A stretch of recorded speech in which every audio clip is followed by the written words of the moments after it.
Hello, in this video I'm gonna tell you how to test MultiTouch on your Samsung Galaxy A17.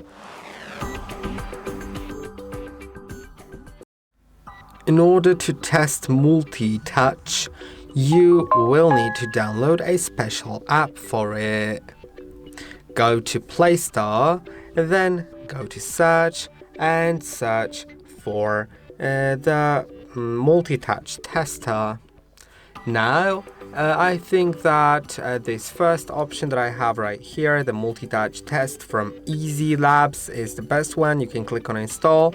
I already have it installed. I can click on open. I'm gonna go here. This is the screen that shows up. Click on start test and now touch the screen. You can see I have one pointer right now. Now 2 are detected.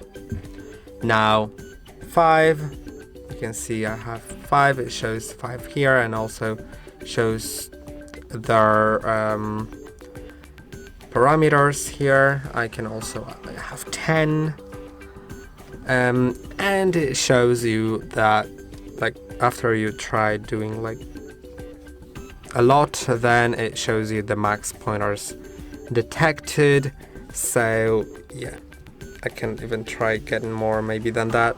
Yeah, it's difficult. I won't get more than that. But that's about it. I hope that this video was helpful. Don't forget to like and subscribe, and I'll see you in the next one.